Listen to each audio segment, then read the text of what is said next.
ओम ओम ओम।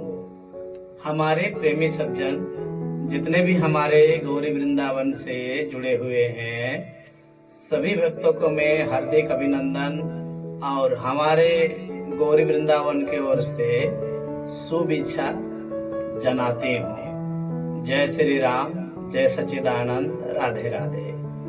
चलिए आज हम परम पिता परमात्मा का कुछ मधुर वचन बोलते हैं, जिसे जितना भी आप लोग सुनने वाले, हमारे गौरी वृंदावन से जुड़ने वाले सभी को अपने जीवन में उतारने के लिए मैं कुछ शिक्षा देता हूँ। मैं 24 ठो बात कहूंगा, इसको आपको प्रत्यक्ष रूप से आपका जीवन में इसे स्वीकार करना पड़ेगा।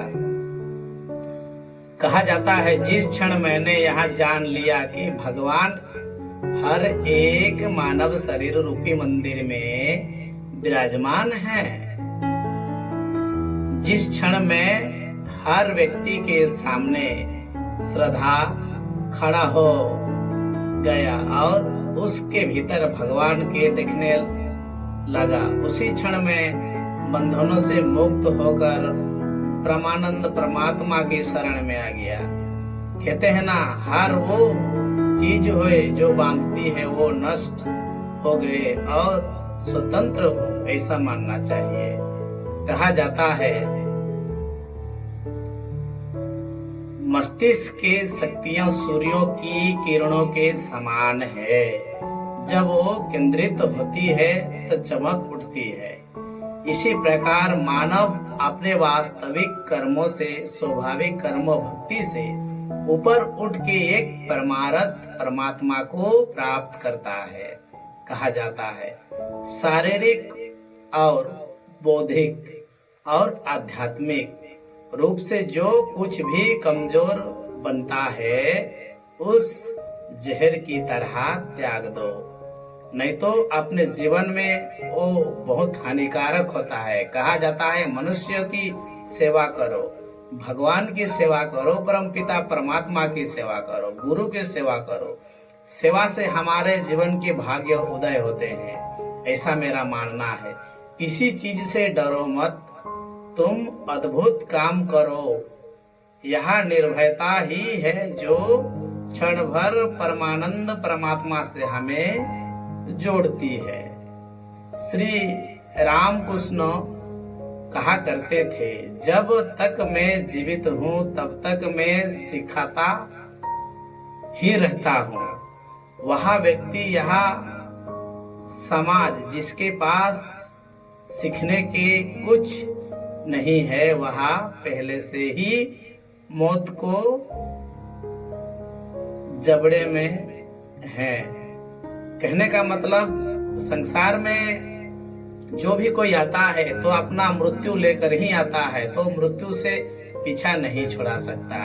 ब्रह्मांड की सारी शक्तियां पहले से हमारी है, वो हमें ही हमारे साथ रहेगी। जो अपने आंखों पर हाथ रखा लेते हैं और फिर रोते हैं, कितना अंधकार है, तो वो परम पिता परमात्मा को, प्रकाश को नहीं जान सकते। एक शब्द में यहाँ आदर्श है कि तुम परमात्मा का हो, परम पिता तुम्हारा है और परमानंद तुम्हारा शक्ति है। इसको तुम जब जान लोगे ना प्रेमी सज्जन, तो अपने भीतर मानवता के प्रति एक सत्कार भावना, सद्भावना, भक्ति भावना आपके अंदर जागृत हो जाएगी। कहते हैं, ओठो आठो मेरे सिरो, इस भ्रम को मिटा दो कि तुम निर्बल हो, तुम एक अमर आत्मा हो, स्वच्छंद जीव हो, धन्य हो, संतान हो। तुम तत्व नहीं हो, ना ही तुम शरीर हो। तत्वों के तुम्हारा सेवक है, तुम तत्वों के सेवक नहीं हो। कहा जाता है, ये 5 तत्व से हमारा शरीर बना है, तो ये 5 तत्व जो हमारे होते हैं, हमारे शरीर की रक्षा करते हैं। इसी प्रकार परम पिता परमात्मा ये शरीर का रक्षा करते हैं। तो आज हम परमात्मा से हम अपना जीवन की यात्रा क्यों आरंभ नहीं करें? उस व्यक्ति ने अमरत्व प्राप्त कर लिया है जो जिसी संसारिक वस्तु को व्याकुल नहीं होता और व्याकुल नहीं जानता। खुद को कमजोर समझना सबसे बड़ा पाप है और भगवान इतने बड़ा शक्ति देकर हमें इस परम धाम में भेजे हैं, तो इसका हमें ज्ञान होना चाहिए। कहते ना, भला हो उस भगवान का जो खोजने कहाँ जा सकते हैं हम। अगर उसे अपने हृदय में और हर एक जीवित प्राणी में नहीं देख सकते तो हमारा इस दो आंख रहकर हमारे इस जीवन में क्या लाभ। उसीलिए हम पशु पक्षी जीव जंतु पर नहीं, केवल जीवित प्राणी में ही परमपिता परमात्मा को खोजना चाहिए। स्वतंत्र होने के साहस करो। जहाँ तक तुम्हारा विचार जाते हैं वहां तक जाने का साहस करो और तुम्हें अपने जीवन में उतारने का साहस होना चाहिए। उसी साहस तुम्हें हौसला, उमंग और भक्ति प्रदान करता है। जिस तरह से विभिन्न संतों से उत्पादन धाराएं अपना जल समुद्रों से मिला देती है, उसी प्रकार मनुष्य द्वारा चुना हर मार्ग चाहे अच्छा हो या बुरा हो भगवान तक वो पहुंचाता है। इसी प्रकार हम जितना भी ज्यादा बाहर जाएं और दूसरों का भला करें, हमारा हृदय उतना ही शुद्ध होगा और उतना ही परमपिता परमात्मा उसमें बसे रहेंगे और ये शरीर परमात्मा का परम धाम कहा जाएगा। हम जो बातें हैं वो काटते हैं, हम जो बोते हैं वही काटते हैं। हम स्वयं अपने भाग्य के विधाता हैं। हवा वहा रही है, वो वजह जिनके पल खुले हैं उससे टकराते हैं और अपनी दिशा में आगे बढ़ते हैं, पर जिनके पल बंधे हैं हवा को नहीं पकड़ सकते। उसी प्रकार की गलती करने वाले व्यक्ति हम परमात्मा परमानंद को भाग्य होने के कारण भी वो नहीं जान सकते। कहते हैं, जब कोई विचार अन्याय रूप से मानसिक पर अधिकार कर लेता है तब वो वास्तविक भौतिक या मानसिक अवस्था में परिवर्तित हो जाता है। एक विचार लो, उस विचार को अपना जीवन बना लो, उसके बारे में सोचो, उसके सपने देखो, उस विचार को जियो।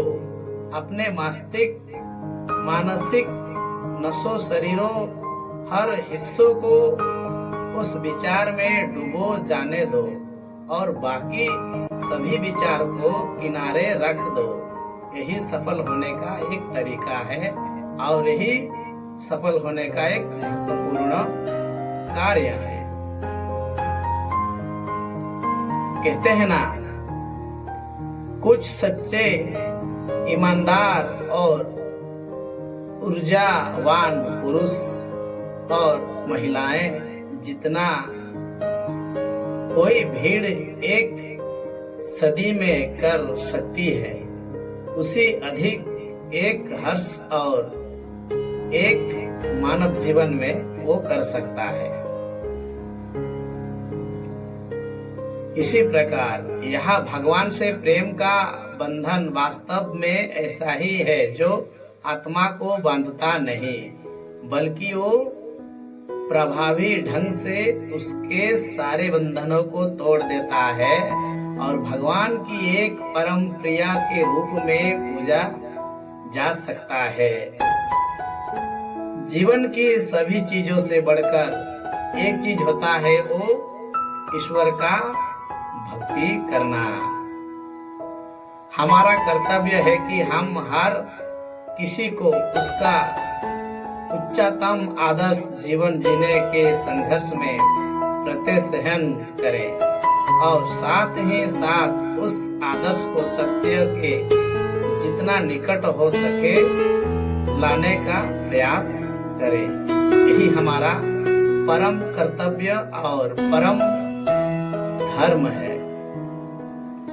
एक समय में एक काम करो और ऐसा करते समय अपनी पूरी आत्मा उसमें डाल दो और बाकी सब कुछ भुलाकर अपने परम तत्व इंद्रिया मन बुद्धि सबको हटाकर केवल एग्रचित होकर आप परम पिता परमात्मा में अपना ध्यान लगाओ। यही परम पिता परमात्मा से आपका तुरंत कनेक्टिविटी हो जाएगी और आपको तुरंत शांति प्राप्त हो जाएगा। दिल और दिमाग के टकराव में दिल की सुनो, किसी की निंदा ना करो। अगर आप मदद के लिए हाथ बढ़ा सकते हो तो जरूर बढ़ाए, अगर नहीं बढ़ा सकते तो अपने हाथ जोड़ दीजिए कि भाई आशीर्वाद दीजिए और इन्हें उनके मार्ग पे जाने का आशीर्वाद और असीम कृपा करिए। ऐसा आशीर्वाद बोल के उस व्यक्ति को आदर पूर्वक उसे ज्ञान देना चाहिए।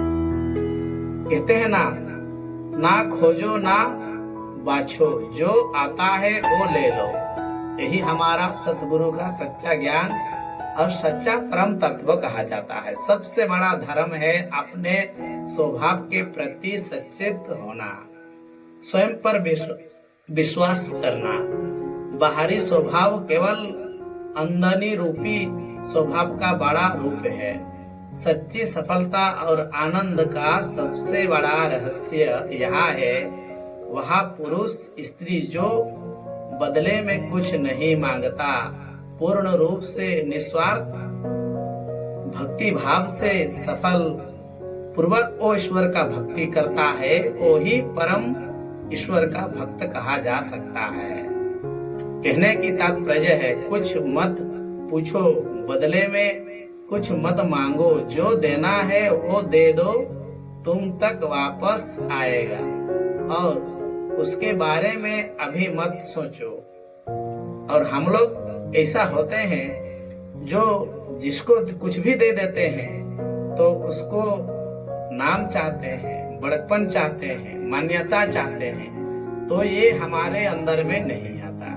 कभी मत सोचिए कि आत्मा के लिए कुछ असंभव है। ऐसा सोचना सबसे बड़ा विधर्म है। अगर आप उस परम पिता परमात्मा को जानते हैं तो आप उस परम पिता परमात्मा को तत्व से पहचानो। यही हमारा मानवता का प्रथम धर्म है।